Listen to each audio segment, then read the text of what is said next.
सहनो भुनक्तु सह वीर्यं करवावहै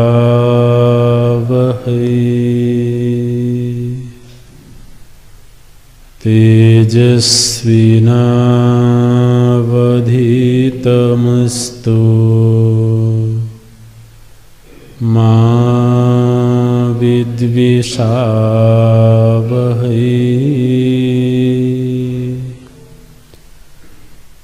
ॐ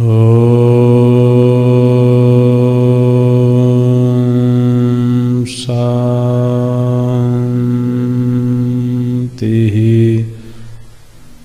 शान्तिः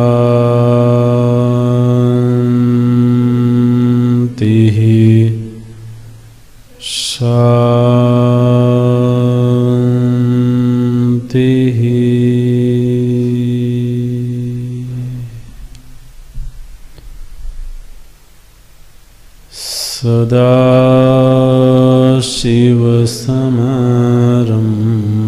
सदाशिवसमारम्भाम् शङ्कराचार्यमध्यमाम्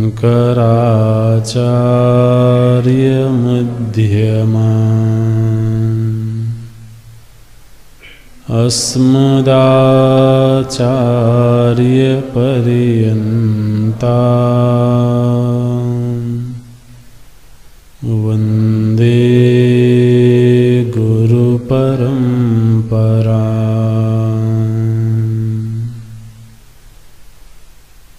शङ्करं शङ्कराचार्यं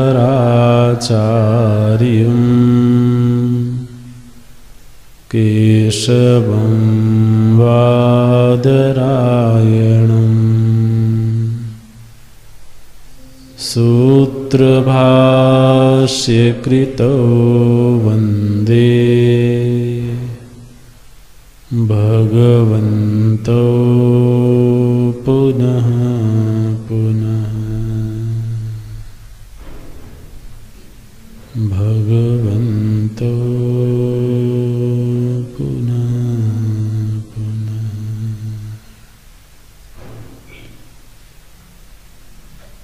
भज गोविन्दं भज गोविन्दं भज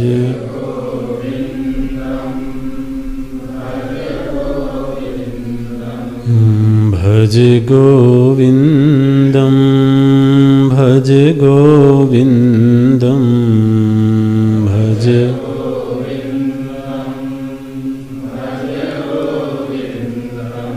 गोविन्दं भज मूढमते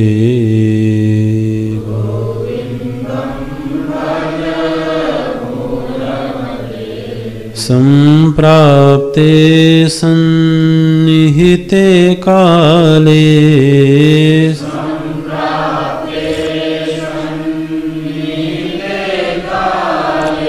नहि नहि रक्षति डुक्रुं कर्णेन।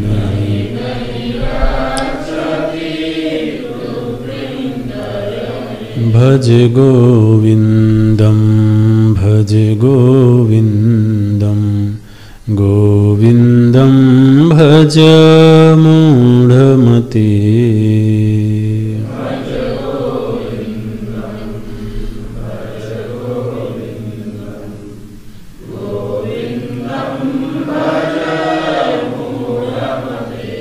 दिनयामिन्यो सायं प्रातः दिन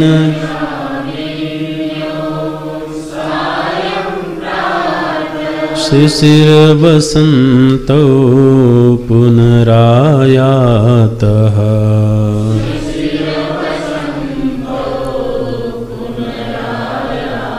कालः क्रीडति गच्छत्यायुः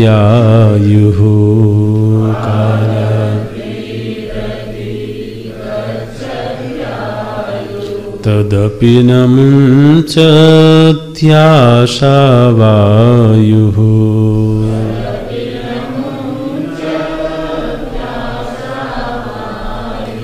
काते कान्ता धनगतचिन्ता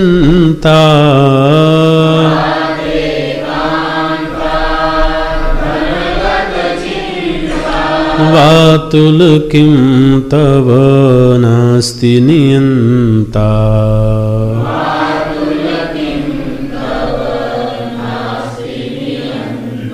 त्रिजगति सज्जन संगतिरेका त्रिजगति भवति भवार्णवतरणी नौका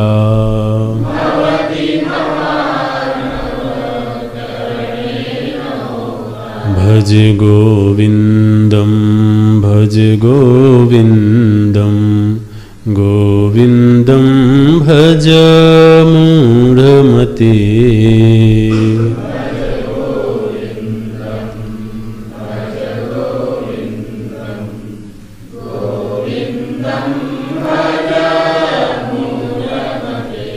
जटिलो मुण्डे लुञ्चित केशः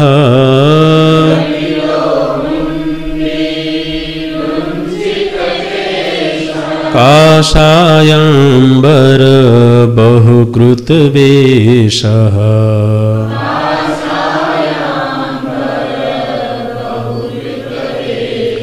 पश्यन्नपि च न पश्यति मूढः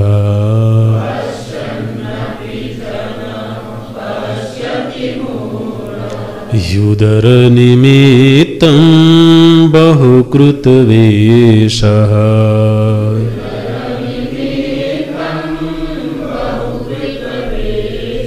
अङ्गं गलितं पलितं मुण्डम्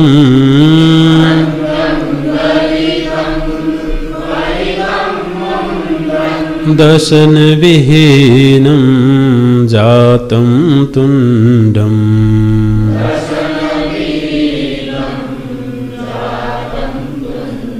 वृद्धो याति गृहीत्वा दण्डम्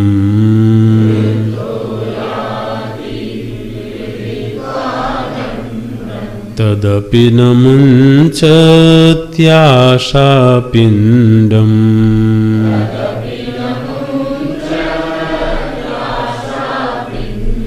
अग्रे वह्निः पृष्ठे भानुः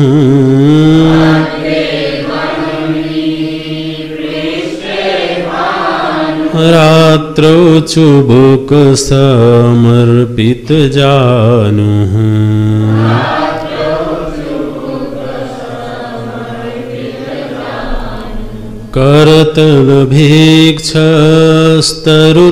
करतलभीक्षस्तरुतलवासः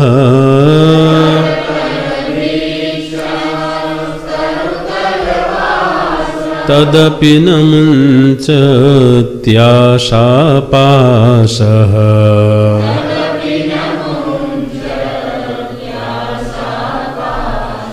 भज गोविन्दं भज गोविन्दं गोविन्दं भज मूढमते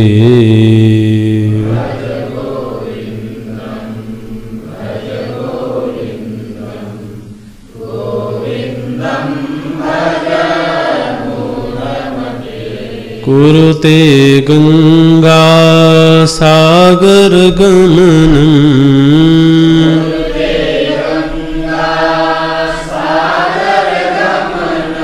व्रत परिपालनमथवा दानम्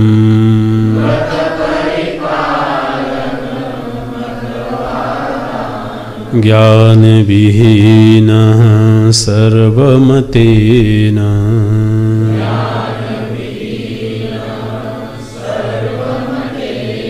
भजति न मुक्तिं जन्मशतेन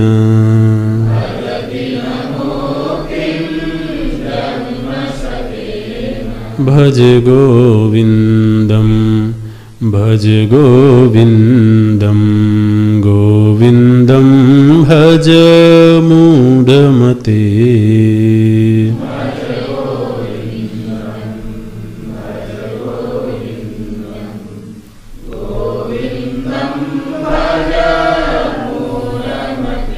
गोविन्दं भज मूढमते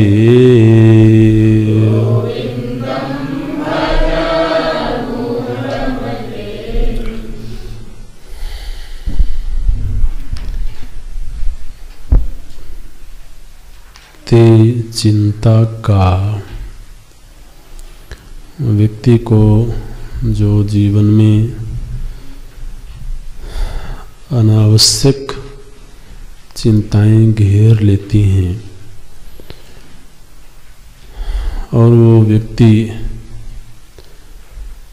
अवांछित चिंताओं के दायरे में रह करके अपना बहुत सा वक्त गुजार देता है, उसके लिए भगवान भाष्यकार सावधान करते हैं। चिंता रहित होने का अर्थ लापरवाह होना नहीं होता है। किसी व्यक्ति या किसी वस्तु या किसी स्थान की परवाह करना और चिंता करना, इन दोनों में अंतर है। चिंता मुक्त हो जाने का अर्थ ऐसा नहीं समझना चाहिए कि व्यक्ति लापरवाह हो गया, अब वो किसी की फिक्र नहीं करता है, किसी के विषय में कोई अच्छा बुरा नहीं सोचता है। अगर ये अर्थ करते हैं तो ये गलत हो जाएगा। लापरवाह होना और बेपरवाह होना, इन दोनों में अंतर होता है। लापरवाह तो व्यक्ति तब होता है जब उसके लिए एक दायित्व है, एक कर्तव्य है और वो प्रमादवश उस कर्तव्य से तो दूर रहता है। कोई सेवा प्रदान की गई है और प्रमाद की वजह से, आलस्य की वजह से वो व्यक्ति उस सेवा में प्रवृत्त नहीं होता है, या प्रवृत्त हुआ भी तो उसमें वो उत्साह नहीं है। इसको लापरवाही बोलते हैं। ये व्यवहार किसी भी दृष्टिकोण से प्रशंसनीय नहीं है। यदि तो जीवन में दायित्व हैं तो उन दायित्वों का निर्वहन करना भगवान को अच्छा लगता है। भगवान ने गीता जी में अनेक जगहों पर एक शब्द दिया, समाचर। समाचर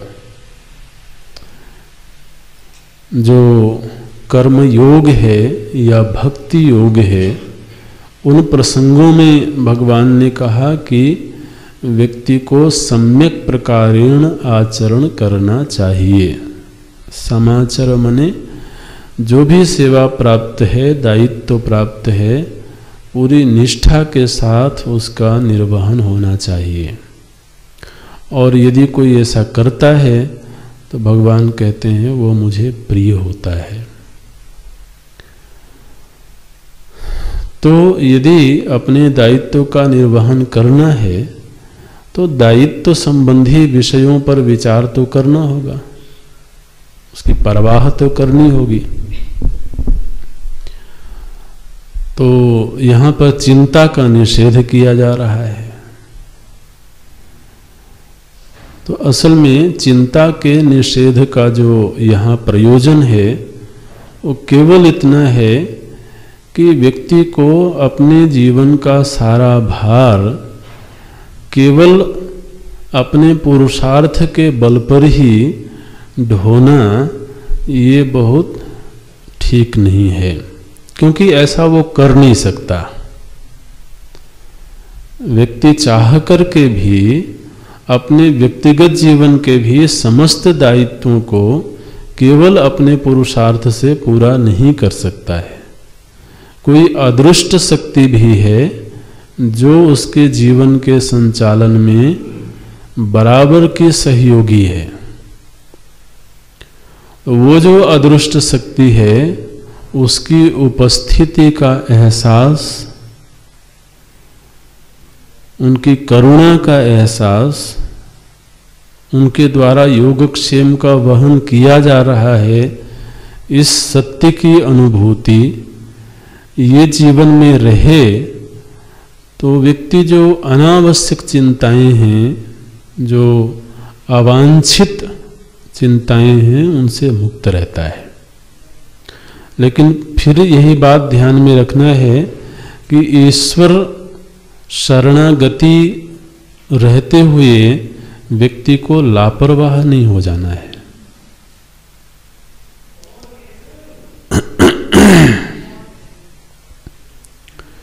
भगवान का जब राज्याभिषेक हुआ अयोध्या में और चारों तरफ शांति हो गई, साम्राज्य स्थिर हो गया, तो उस समय पर महारानी जानकी जी थी। वो महारानी थी, अनेक सह नौकर सेवक सेविका आदि थे, लेकिन भगवान श्री रघुनाथ जी की जो निजी सेवा है वो जानकी जी स्वयं अपने हाथों से करती थी।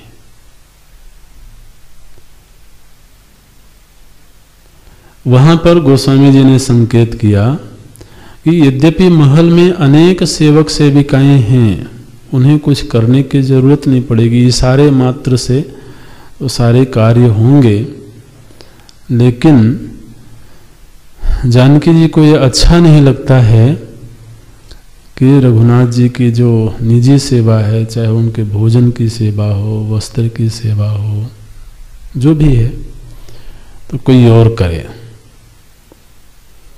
जेहि विधि कृपा सिंधु सुख माने स्वई कर श्री, जेहि विधि कृपा सिंधु सुख माने, ये सेवा करने का एक तरीके से गोस्वामी जी ने वहां पर रहस्य बताया। सेवा कैसे की जाती है?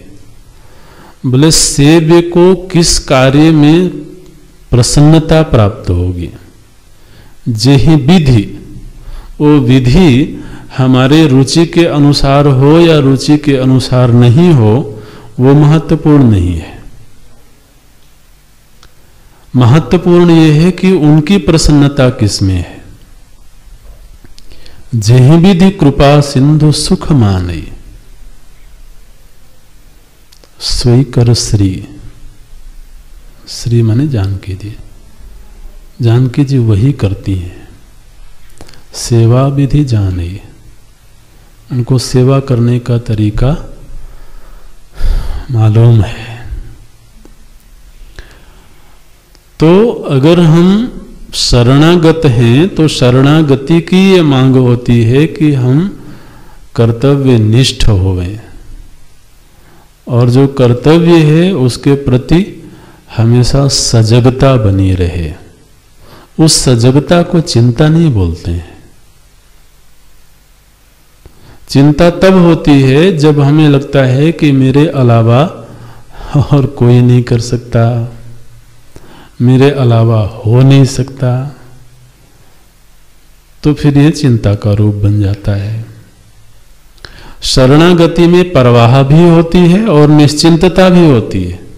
ये बड़ी अद्भुत बात है, दोनों साथ साथ होती हैं। परवाह भी है, पूरी सजगता है, लेकिन निश्चिंतता भी। निश्चिंतता इस बात में है कि मैं उनके बल पर काम करता हूं तो मैं कभी भी असमर्थ नहीं हो सकता, सामर्थ्य उनसे प्राप्त होगी। जब व्यक्ति अपने भरोसे पर करता है तो कई बार वो अपने आप को असमर्थ महसूस करता है, और ये असमर्थता की अनुभूति व्यक्ति को कमजोर बनाती है। सामर्थ्यवान के सहारे कर्तव्य परायण होना व्यक्ति को और समर्थ बना देती है। इसलिए बोलते हैं वातुल किम तव नास्ति नियंता। तो जो नियंता है उसको भी याद करते रहो जीवन में। त्रिजगति सज्जन संगति रेखा भवति भावार्णव तरणे नौका। इस भव सागर से तरने के लिए सत्संग एकमात्र नौका है।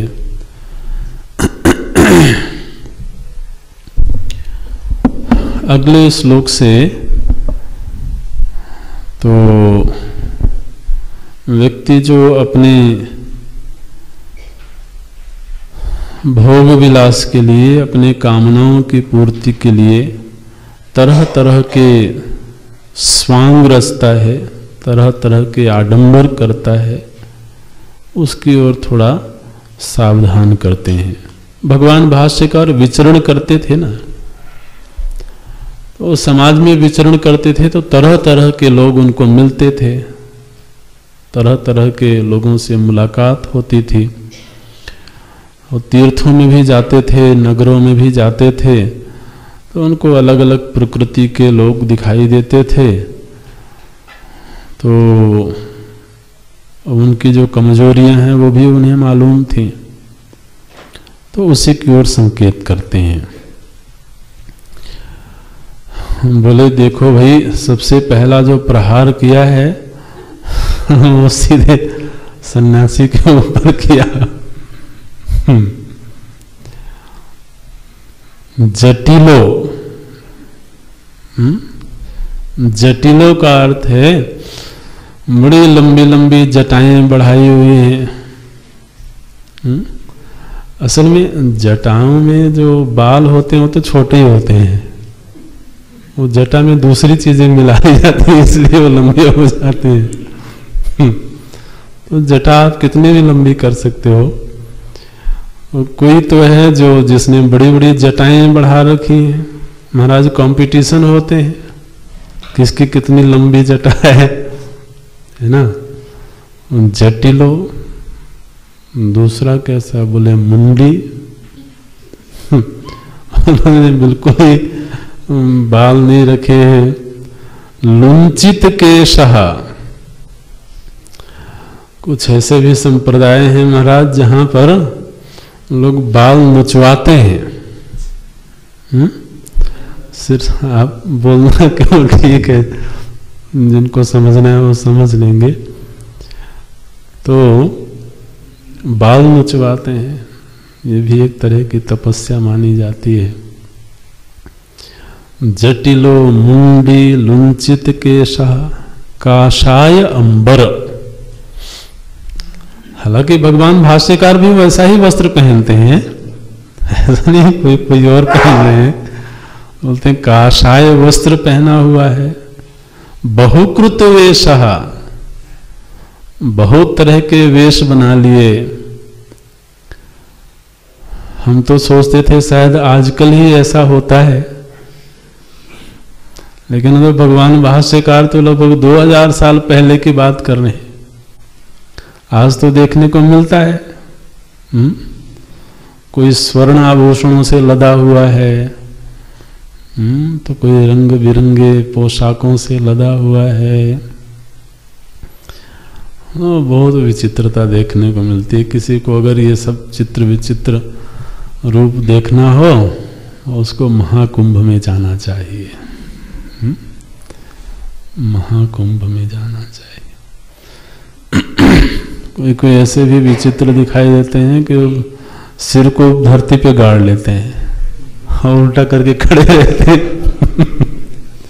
अच्छा, ये जो बाहर के लोग आते हैं ना फोटो खींचने वाले, पता नहीं ऐसे लोगों में कौन सा अट्रैक्शन होता है उनको, वो हर एंगल से फोटो खींचते रहेंगे ऐसे लोगों के, तो भीड़ लगी रहती है।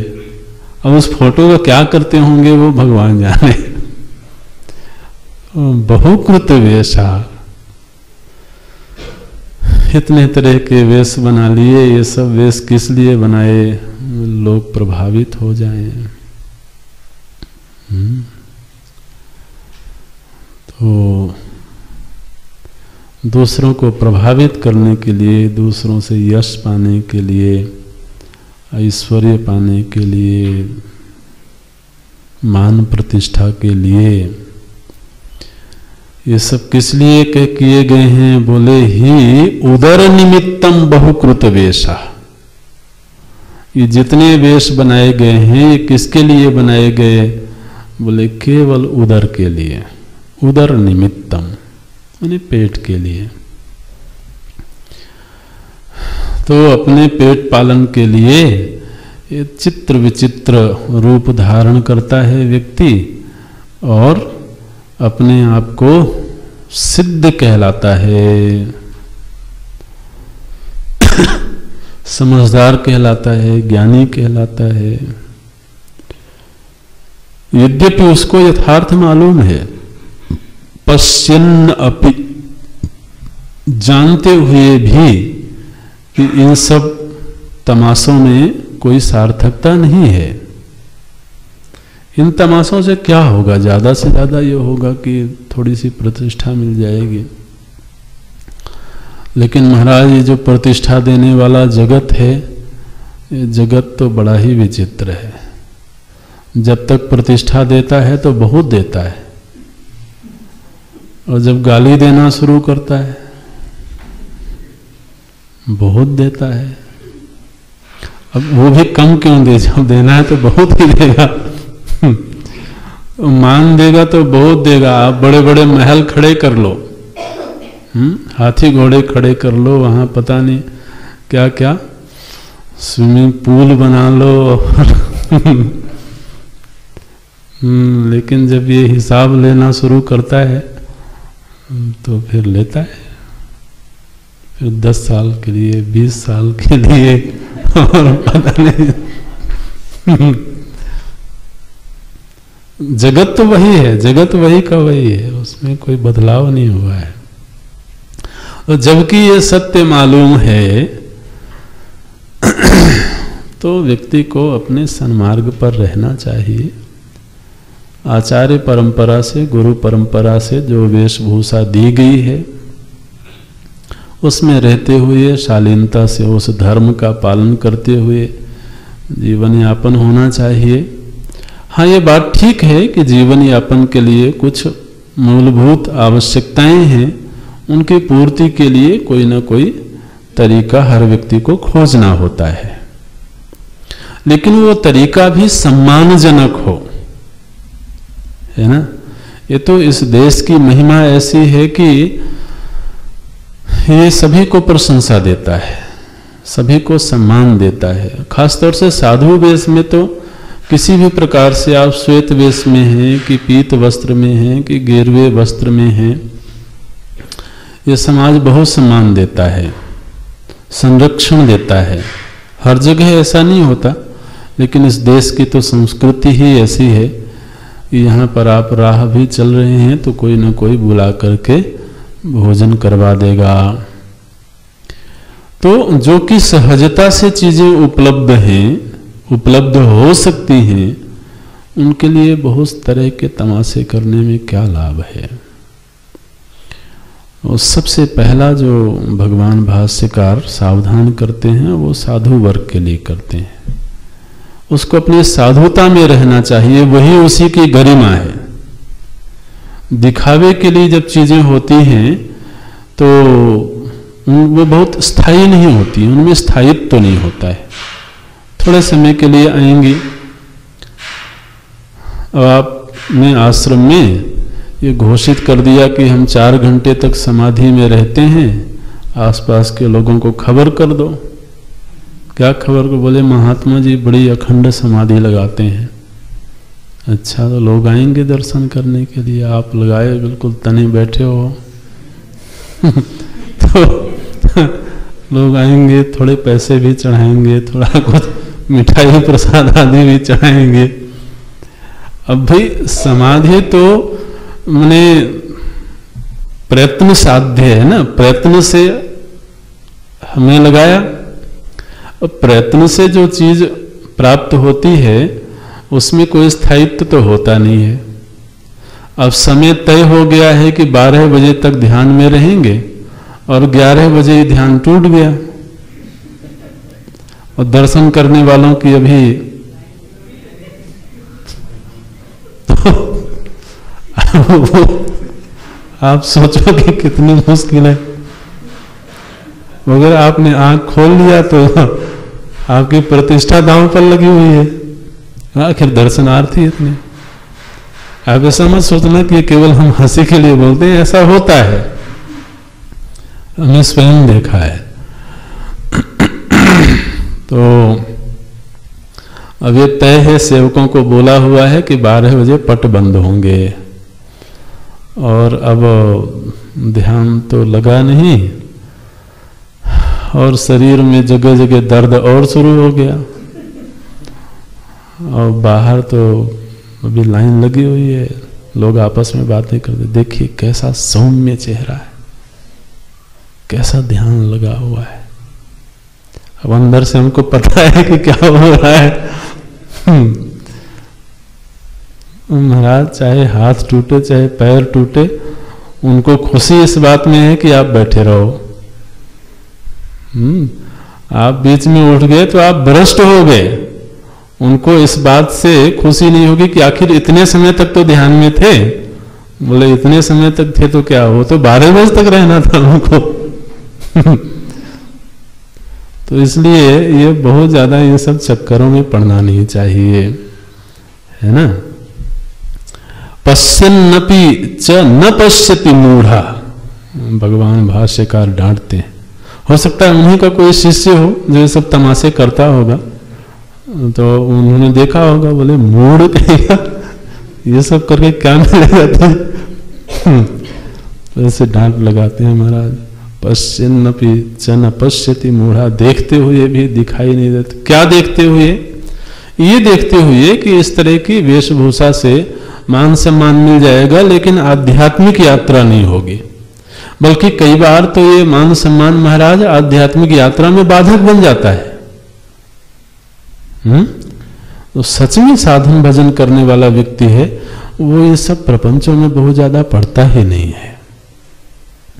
वो समाज सेवा करना अलग क्षेत्र है, वो समाज सेवक दूसरे तरह के लोग होते हैं। अब इस वेश में आकर के भी अगर व्यक्ति वही समाज सेवा के चक्कर में पड़ा हो, तो फिर अपने कर्तव्य से तो वो च्युत हो गया। इसलिए कहते हैं जरा साधु वेश में रहना है तो उसकी गरिमा के साथ रहना ठीक है।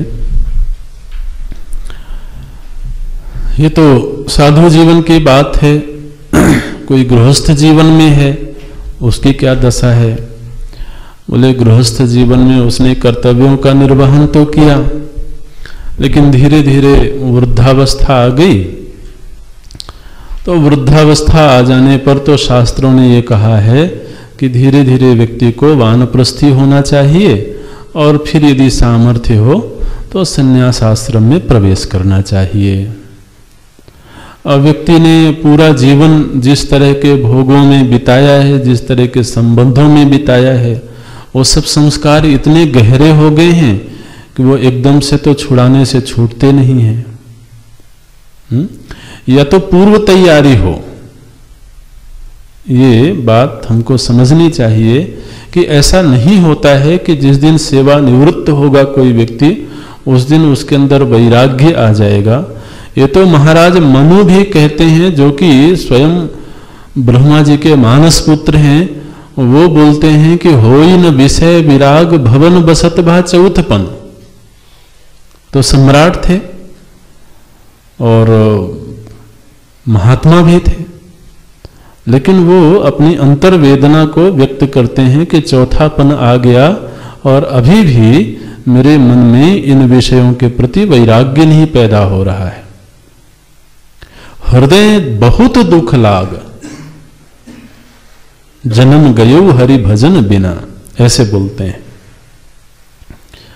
तो जो शास्त्रीय जीवन शैली है, वो शास्त्रीय जीवन शैली तो इस बात की मांग करती है कि एक ही जीवन में व्यक्ति को, अगर वो गृहस्थाश्रम में प्रवेश करता है तो गृहस्थाश्रम के अनंतर उसे वानप्रस्थी भी होना चाहिए, और फिर तैयार अगर हो जाए वो तो संन्यास आश्रम में भी प्रवेश करना चाहिए, ऐसे कहते हैं। लेकिन अगर व्यक्ति ने शास्त्रीय जीवन नहीं जिया है, जीवन को उस तरीके से नहीं ढाला है, तो क्या होता है? बोले होता यह है कि वो व्यक्ति नहीं भी छोड़ना चाहे, विषय उसको छोड़ने लगते हैं। माने अंदर से तो हमारी आसक्ति गई नहीं और अब चीजें मिलनी बंद हो गई। डॉक्टर ने कह दिया कि अब जरा परहेज करना भैया, अब ये चीजें नहीं खाना। तो महाराज डॉक्टर बाद में कहता है घर के लोग पहले से ही तैयार रहते हैं। अब दादाजी के कमरे से ये जो चीजें हैं इनको अब जरा हटा लेना चाहिए, क्योंकि पता नहीं कब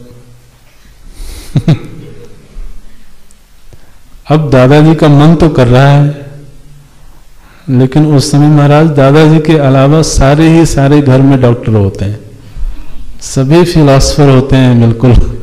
नहीं वो आपके सेहत के लिए ठीक नहीं है। तो अब आप सोचो उनको कैसा लगता होगा। तो बोलते हैं अंगम गलितम पलितम मुंडम, अंग तो गल गए माने जीर्ण शीर्ण हो गए, वृद्धावस्था आ गई। पलितम मुंडम, जो सिर के बाल हैं वो भी पलित हो गए माने पक गए। दसन विहीनम जातम तुंडम, जो मुख है आदमी का वो दसन विहीन हो गया। दसन माने दांत, वो दसन विहीन हो गया। बोले किधर दसन विहीन हो गया? जब होने वाला था तभी हम डॉक्टर के पास चले गए थे, वो होने ही नहीं दिया।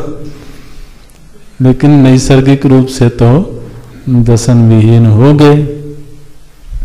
वृद्धो याति गृहीत्वा दंडम, दंडम गृहीत्वा, दंड धारण करके अब व्यक्ति चलने लगा। तदपि न मुंचति आशा पिंडम, तब भी अभी आशा लगी हुई है। कोई निमंत्रण कार्ड आया है कि नहीं आया है? पार्टी में कहाँ जाना है? बिल्कुल आशा लगी हुई है। माने ये है कि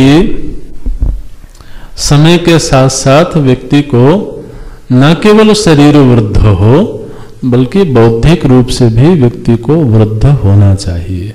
वृद्ध होने का मतलब है उसको समझदार होना चाहिए, है ना। लोग कहते हैं कि बाल्यावस्था और वृद्धावस्था एक जैसी होती है। लोग कहते हैं, ऐसा सत्य नहीं है। आप मत समझना कि जो लोग कहते हैं वो कोई ब्रह्म वाक्य है, ऐसा नहीं है। तो वृद्ध ज्यादा समझदार होते हैं, उन्हें होना चाहिए, ज्यादा मैच्योर होना चाहिए। व्यक्ति को शरीर वृद्ध तो होवे सो होवे, वो तो प्रकृति के वश में है।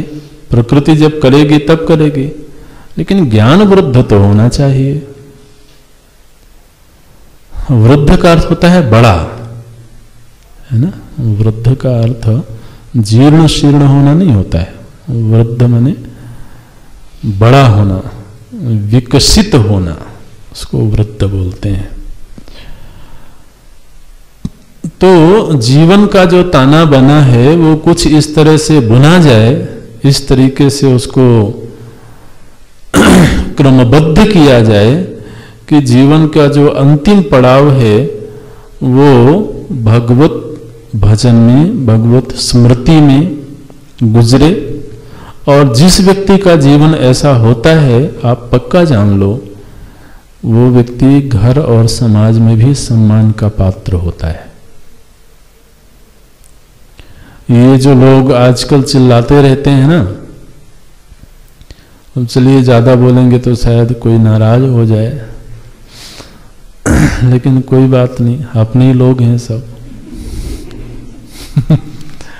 तो एक फिल्म बनाई गई बागवान, बागवान। तो उसमें दिखाया गया कि जो माता पिता हैं उनका बंटवारा कर दिया गया और बच्चों ने केयर नहीं करी, और उनकी जो आवश्यकताएं हैं उनकी पूर्ति में जरा वो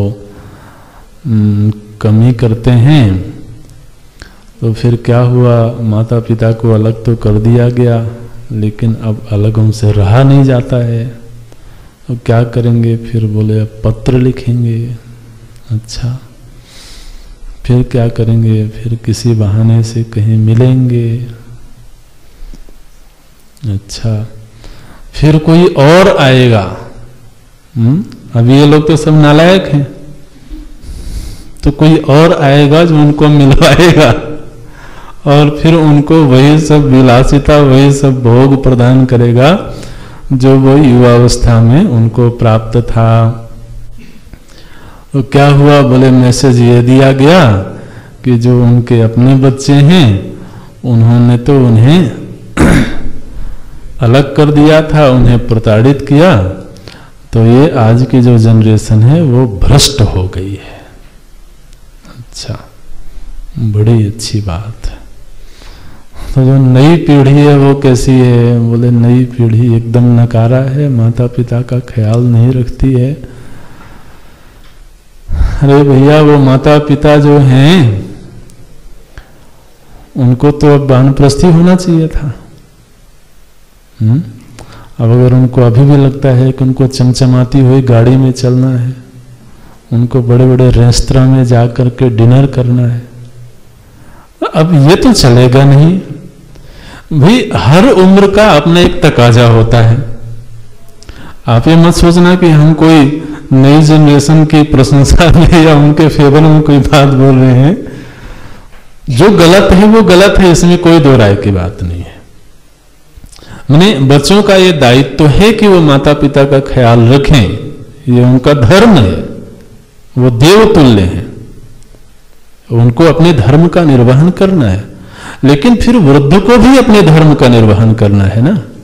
शास्त्र ने जिस तरह से बच्चों के लिए एक धर्म बताया है, युवा के लिए एक धर्म बताया है, इसी तरह से वृद्ध के लिए भी धर्म बताया है।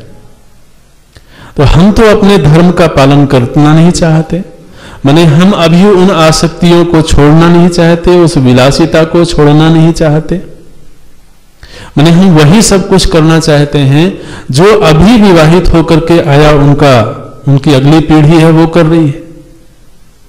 तो अब अगर ऐसा होगा तो आपस में क्लैश तो होना एक स्वाभाविक सी बात है। तो जैसे जैसे व्यक्ति उम्र के जिस पड़ाव में जावे, उस पड़ाव पर शास्त्र ने जो नियम बताया है, आप तो अगर वानप्रस्थ आश्रम का नियम पढ़ें शास्त्रों में, रूह कांप जाएगी। इतना कठोर नियम, उतना कठोर नियम हालांकि संभव नहीं है मनुष्य जीवन में, लेकिन फिर शास्त्र ने बताया है तो उसका कोई प्रयोजन भी है कि किस तरह से वानप्रस्थ जीवन गुजारना चाहिए। इतनी कठिन तपस्या का प्रावधान बताया गया। भागवत जी में ही पढ़िए, जहां आश्रम धर्म, वर्ण धर्म आदि का वर्णन आता है, वहां पर ब्रह्मचर्य आश्रम के धर्म क्या है, गृहस्थ आश्रमी के धर्म क्या है, वानप्रस्थी के धर्म क्या है, और सन्यासी के, चारों ही वर्णों आश्रमों के धर्म का विधान किया गया। तो अब एक तरफ हम वानप्रस्थ की उम्र में पहुंच गए हैं, लेकिन हम वही सब करना चाहते हैं जो गृहस्थ आश्रम में रह के होता रहा है। तो अब गृहस्थ आश्रम में जो होना चाहिए वो दायित्व तो अगली पीढ़ी की आ गई, वो उसके लिए तैयार हो गया। तो अब तो व्यक्ति को जरा निवृत्ति परायणता की ओर जाना चाहिए। तो अगर इस तरह से कोई जीवन शैली है तब तो वो प्रशंसनीय है, और यदि ऐसा नहीं है तो केवल फिल्मों और सीरियल और बड़ी लोक लुभावनी वार्ताओं से बात थोड़ी बनती है। ये कोई हमारा शास्त्रीय जीवन थोड़ी है। इसलिए बोलते हैं कि व्यक्ति को उम्र के साथ साथ में निवृत्ति, माने प्रवृत्ति का जो अंतिम सोपान है वो निवृत्ति ही है। प्रवृत्ति प्रवृत्ति के लिए नहीं होती है, प्रवृत्ति हमेशा निवृत्ति के लिए होती है। जो संग्रह है वो संग्रह हमेशा केवल संग्रह के लिए नहीं होता है। इसलिए कहते हैं कि अगर तो शरीर में सामर्थ्य नहीं है और बुद्धि में अभी वासनाएं बैठी हुई हैं, अभी आसक्तियां बैठी हुई हैं, वो व्यक्ति दुखी नहीं होगा तो और कौन दुखी होगा। ये संकेत करते हैं कि शरीर के साथ में बौद्धिक रूप से भी व्यक्ति को उस सत्य को जीने के लिए तैयार हो जाना चाहिए। अगले श्लोक में अभी इन्हीं प्रसंगों की ओर संकेत करते हैं। बोले कभी कभी लगता है कि भगवान भाष्यकार को महात्माओं से जरा ज्यादा प्रेम है, इसलिए उनको बार बार सावधान करते हैं। कोई है महाराज जो पंचाग्नि तपस्या करते हैं। पंचाग्नि तपस्या जानते हैं ना आप? पंचाग्नि तपस्या होती है, उसमें जेठ की दोपहरी में खुले बदन, खुले में बैठ करके, दोपहर में जबकि ऊपर बिल्कुल चिलचिलाती हुई धूप हो, उसमें कठोर भूमि में बैठ करके अपने चारों तरफ अग्नि जला लेना और फिर वो तपस्या, बैठे रहना, तपस्या करना, वो पंचाग्नि तपस्या बोलते हैं। तो ये तंत्र विद्या में, तंत्र शास्त्र में इस तरह की तपस्याओं का विधान है। इन तपस्याओं का कोई सकारात्मक पक्ष भी है। हमेशा आप ऐसा नहीं सोचना, ऐसा सोचना नहीं, और कभी अगर अवसर हो तो बहुत ज्यादा निंदा स्तुति की बात भी नहीं करना। क्योंकि कोई व्यक्ति अगर ऐसा कर रहा है तो हो सकता है वो सात्विक मनोभाव से कोई विशेष अनुष्ठान के लिए ऐसा कर रहा हो। तो इसलिए वो हमेशा निंदा की ओर ही प्रवृत्ति नहीं होनी चाहिए। तो उसमें तंत्र विद्या में ये बताया गया कि एक विशेष तरह की जब तपश्चर्या होती है, शरीर को तपाया जाता है, तो उससे वो पहला जो लाभ है वो तो तितिक्षा है। तितिक्षा की सामर्थ्य बढ़ जाती है, और फिर कुछ विशेष कामना होती, उसके लिए अनुष्ठान होता है तो उस कामना की पूर्ति भी होती है। उसमें शर्त यही है कि पूरे विधान के साथ में वो तपस्या होनी चाहिए। यदि तो वो लोक कल्याण के लिए हो रहा है या किसी सिद्धि के लिए हो रहा है तो उसकी सार्थकता है। लेकिन कभी कभी दूसरों को देख करके व्यक्ति करने का प्रयत्न करता है, और उस प्रयत्न के पीछे केवल लोक प्रतिष्ठा पाना प्रयोजन होता है। तो अगर ये प्रयोजन है तो भगवान उसकी निंदा करते हैं। अग्रे वह्नि पृष्ठे भानु।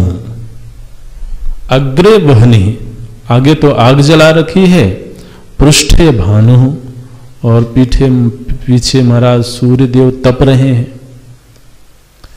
तो ये तो गर्मी के दिनों में की जाने वाली तपस्याएं हैं।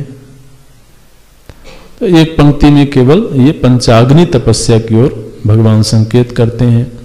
दूसरा होता है जो शीतकाल में तपस्या होती है। शीतकाल में तपस्या का रूप ये होता है कि कितनी ही कड़ाके की सर्दी हो, उसको वस्त्र नहीं धारण करना है। रात्रि में शयन करते हुए भी उसे कुछ ओढ़ना नहीं है, कोई कंबल आदि नहीं लेना है। तो क्या होगा? बोले रात्रौ चुबुक समर्पित जानू। तो अब महाराज आदमी अगर बिल्कुल कड़ाके की सर्दी हो और ख़ास तौर से अगर वो हिमाचल में हो तो आप समझो कि ये तो बड़ा बहुत मुश्किल काम है। तो फिर क्या होगा? बोले शरीर एकदम ठिठुर जाएगा उसका। शरीर ठिठुर गया तो अंग हाथ पैर बिल्कुल ऐसे जकड़ गए। इसको बोलते हैं चुबुक समर्पित जानू। जानू का अर्थ ये जो पैर के ये जो घुटने हैं ये ऐसे शरीर से चिपट जाते हैं, है ना। जब ठिठुरता है व्यक्ति तो ऐसा होता है। तो एक ये तपस्या का रूप है। फिर और क्या करता है? बोले करतल भिक्षा। तो अब वो महाराज करपात्री हो गए। करपात्री माने हाथ को ही अपना पात्र बना लेना। करपात्री, कर माने होता हाथ। तो भोजन के लिए कोई थाली होती है, कोई पात्र होता है। तो बोले कि नहीं, अब इन्होंने संकल्प लिया है कि अब किसी तो थाली आदि में भोजन नहीं करना है, अपने हाथ में ही भोजन ग्रहण करना है।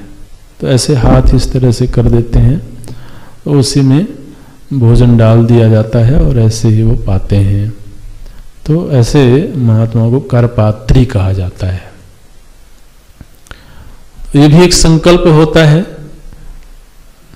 तो करपात्री है। तरुतल वासः, उनको किसी घर में नहीं रहना है, किसी आश्रम में नहीं रहना है। कहाँ रहना है? बोले वृक्ष के नीचे रहेंगे। तो तरुतल वासः। तो इतने तरह की तपस्याएं व्यक्ति करता है। कभी वो पंचाग्नि तापता है, कभी वो शीत को सहता है, कभी वो करपात्री बन करके जीवन जीता है, कभी वो कोई आश्रय, कोई छत नहीं स्वीकार करता है, वो आकाश के नीचे ही ऐसे ही विश्राम करता है। ये सब चीजें करता है, लेकिन तदपि न मुंचति आशा पासा। अब ये सब करके आशा क्या लगी हुई है? बोले आशा ये लगी हुई है कि कभी न कभी लोग सिद्ध तो मान ही लेंगे। आज नहीं तो कल वो सिद्ध मान लेंगे। फिर क्या होगा? फिर क्या होगा? फिर एक बड़ा आश्रम बनाएंगे। अच्छा, फिर क्या होगा?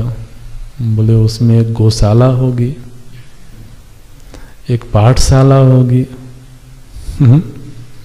अब महात्मा के दिमाग में यही सब ख्याल आएगा ना, और क्या आएगा? तो एक यज्ञशाला होगी, एक गौशाला होगी, एक पाठशाला होगी, वहां पर नित्य प्रति यज्ञ होगा। अच्छा, तो पहले तो एक जगह आश्रम बनाएंगे, फिर धीरे धीरे लोग बढ़ेंगे तो दूसरी जगह भी आश्रम बनाएंगे, फिर तीसरी जगह आश्रम बनाएंगे। फिर आश्रम में जरा लोग आने लगेंगे तो उनके निवास की भी व्यवस्था करनी होगी। फिर बीच बीच में कभी उत्सव करना होगा। हमने देखा बिल्कुल ये सब बातें। एक जगह पर एक महात्मा जी थे, अब देखो याद आ गया, तो उनके विषय में ये सिद्ध हो गया कि ये बड़े सिद्ध महात्मा है, पहुंचे हुए महात्मा है। एक बिल्कुल वीरान सी पहाड़ी में एक छोटी सी गुफा थी, उसमें रहते थे और वाकई में तपस्या तो उनकी गजब की थी। उन्हें उस गुफा में घुस जाए तो कई कई दिन तक निकले ही नहीं महाराज। अवस्था मुश्किल से 20-21 वर्ष। तो फिर निकलें तो गांव में जाकर के भिक्षा ग्रहण कर लें, फिर जाकर के घुस जाएं उसमें। अब गुफा छोटी सी, वहाँ कोई बहुत बड़ी तो थी नहीं, हमने देखा जा करके। तो घुसने के लिए भी ऐसे लेट करके घुसना पड़े। तो धीरे धीरे करके उस इलाके में प्रतिष्ठा हो गई कि यहाँ पर तो एक सिद्ध महात्मा रहते हैं। बिल्कुल वीरान पहाड़ी, जाना भी मुश्किल, कांटे और कंकर ये सब थे।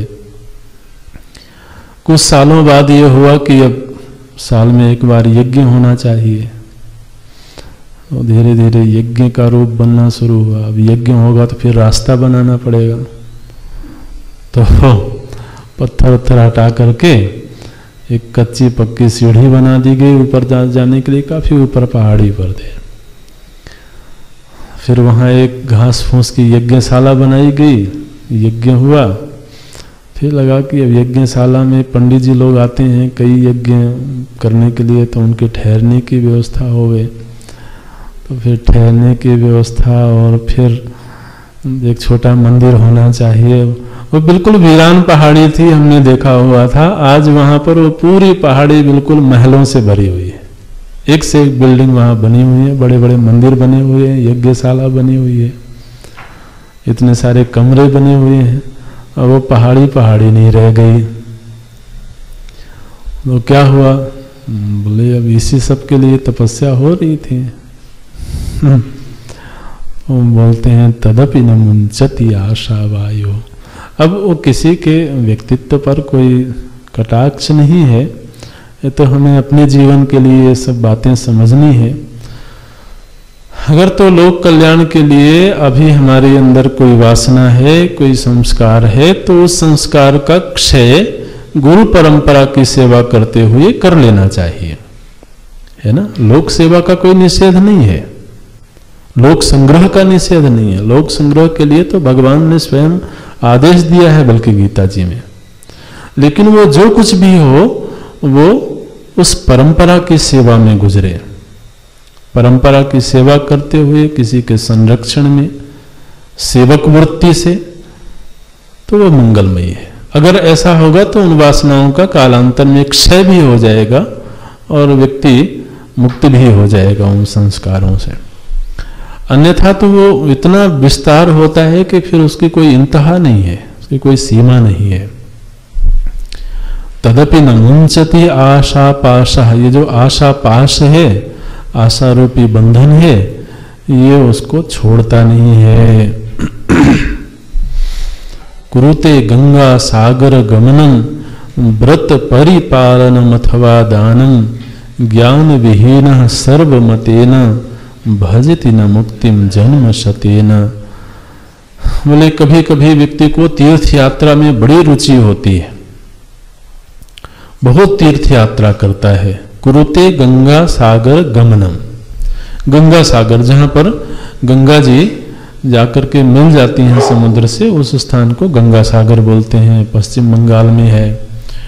तो कोई गंगा सागर की यात्रा करता है, एक सांकेतिक बात है। गंगा सागर करते किसी भी तीर्थ में, तो चाहे व्यक्ति कितनी भी तीर्थ यात्रा कर ले, चाहे कितने ही व्रतों का परिपालन कर ले, व्रत परिपालन, बड़े बड़े अनुष्ठान कर ले। कृच्छ्र चांद्रायण व्रत होता है, आपने सुना? कृच्छ्र चांद्रायण व्रत, बड़े कठिन कठिन व्रत शास्त्रों में बताए गए हैं। ये जो व्रत होता है ना, इसमें चंद्रमा की कला के अनुसार व्यक्ति का आहार निर्धारित होता है। तो प्रतिपदा के दिन केवल 1 कौर ग्रहण करना है, द्वितीया के दिन 2 कौर ग्रहण करना है, इस तरह से तो चलता है, फिर वापस भी आता है ऐसे। तो ये एक व्रत, अनेक तरह के व्रत शास्त्रों में बताए गए हैं। बहुत व्रत करता है वो, अथवा दान आदि करता है, बड़े बड़े दान दक्षिणाएं देता है। तो ये सब तो करता है, लेकिन उसको अभी तक ज्ञान की प्राप्ति नहीं हुई है। तो भगवान कहते हैं चाहे तुम कितनी ही तीर्थ यात्रा कर लो, चाहे कितने बड़े बड़े व्रत कर लो, चाहे कितना ही दान कर लो, ज्ञान विहीन, यदि ज्ञान से रहित है तो सर्वमतेन, सभी मतों में, सभी दर्शनों ने ये बात कही है कि ज्ञान से रहित होने पर जीव की मुक्ति 1000 जन्मों में भी नहीं होती है। भजति न मुक्तिम, ये मुक्ति जो है ना, ये आपको प्राप्त नहीं हो सकती है। जन्म शतेन, 100 जन्म हो जाने पर भी व्यक्ति को ज्ञान के बिना मुक्ति की प्राप्ति नहीं होती है। तो ये हमने पूर्व के ग्रंथों में भी ये बात पढ़ी है, तो इसलिए इस बात को समझने में कोई ज़्यादा कठिनाई नहीं। तो लेकिन आप देखिए यहाँ पर भगवान भाष्यकार जितने भी धार्मिक अनुष्ठान होते हैं ऐसा लगता है सबके पीछे पड़े हुए हैं। कोई वेश धारण करे तो कहते हैं कि वेश उधर के लिए बनाया हुआ है। कोई तपस्या कर रहा हो तो कहते हैं ये तपस्या तो आशा का त्याग नहीं करवाती है। कोई व्रत अनुष्ठान आदि कर रहा हो, तीर्थ यात्रा कर रहा हो, इस श्लोक में उसका भी निषेध कर दिया। तो ऐसा अर्थ कहीं ना ले ले कोई कि भगवान इन सब का निषेध कर रहे हैं। ये निषेध परक वाक्य नहीं है, ये सावधानी परक वाक्य है। इन सब के होते हुए भी व्यक्ति को ज्ञान के लिए प्रयत्नशील रहना चाहिए। तीर्थ यात्रा बहुत मंगलमयी है। तीर्थ यात्रा करने से व्यक्ति को बहुत अच्छे संतों का समागम प्राप्त होता है, भगवान के धाम का दर्शन प्राप्त होता है, वहाँ साधन भजन आदि का अवसर मिलता है। इसलिए तीर्थ यात्रा तो होनी चाहिए। समय समय पर व्रत अनुष्ठान आदि भी होने चाहिए। यथासंभव व्यक्ति दान आदि कर सके तो वो भी करना चाहिए। इन सब का निषेध नहीं है, लेकिन इतना ही है कि ज्ञान के लिए प्रयत्न होता रहे। ज्ञान को छोड़ करके ये सब चीजें होवे ये सब पुण्य देने वाली हैं। देखिए जितने तरह के अनुष्ठान है सब पुण्यदायी हैं। आप यज्ञ याग आदि करिए उससे भी पुण्य प्राप्त होगा। आप जप करिए, अनुष्ठान करिए, पंचाग्नि तपस्या करिए, इन सब से पुण्य की प्राप्ति होती है। देवाराधन करिए। लेकिन पुण्य की प्राप्ति होना और मुक्ति प्राप्त होना, इन दोनों में जरा अंतर है। मुक्ति के लिए अगर कोई प्रयत्नशील है तो उसके लिए जो अनिवार्य साधन है वो ज्ञान है। इसलिए ज्ञान विहीनः, ज्ञान से रहित होने पर तो इन सब की कोई सार्थकता नहीं है। और ज्ञान पूर्वक ये सब होवे तो इन सब का बड़ा मंगलमयी रूप है। ज्ञान विहीनः सर्वमतेन भजति न मुक्तिम जन्म सतेन। ओम